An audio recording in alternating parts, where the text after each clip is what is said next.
Archbishop Martin, this is a reference to the Archbishop of Dublin and his views about the school crisis. Are we looking at issues regarding education? Are they a problem? Is there an issue about integrating migrants into the education system?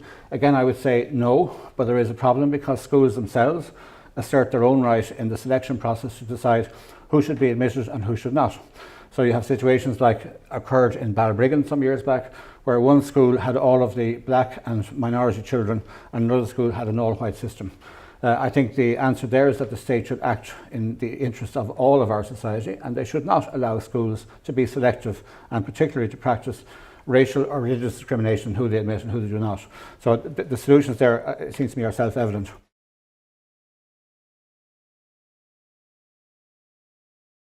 Should learning English be compulsory? This is a thorny one for immigrants in all societies, and we've had cases, and Britain comes to mind, where, and again what comes to mind there is the situation of women from places like rural Pakistan, for instance, who don't have the opportunity or do not choose to learn English, ultimately who become isolated and potentially ghettoised within the broader British society. I would say, perhaps not everyone will agree, that it's legitimate for a society to say we have a lingua franca here. Now, it's a bit complicated in Ireland because we have two languages, but laying that aside for one moment, I don't think it's unreasonable to say that a migrant who intends to live here in the long term should learn the common language of the country. In this case, it's English. I think, on the other hand, that the responsibility lies on the state to provide the means whereby migrants can be enabled to learn that language and speak that language. Otherwise, we are, in fact, ghettoising people. So personally, I have no issue with saying migrants should speak English. If they don't speak it when they come here, they should be enabled to learn it, and we should provide the means for them to do so. Here's a knottier one. Should learning Irish be compulsory?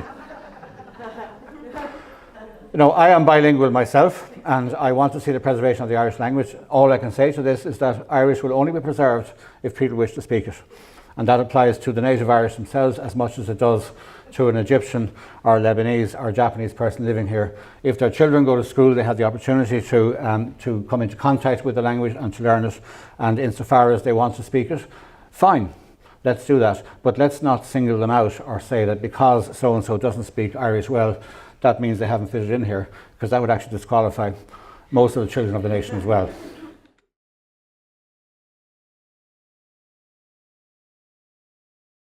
I personally think that language tuition, and this is just something from recent experience of a particular community in Cork that I've been working with, have not been able to access appropriate, adequate language tuition in a way that is suitable for their needs. And I think we have to really look at suitable language tuition and also migrants of all description. And I think this is something I really want to be heard. They value education so much, something we take so much for granted in this country. Education is something that does travel, qualifications do travel, they matter. And I believe personally that any kind of level of education that's available to people, if possible, should be accredited.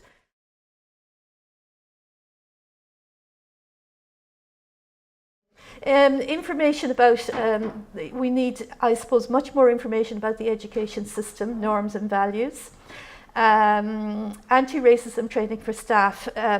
There's still a lot of, the word patronising comes up quite a lot, stereotyping and so on within the education system.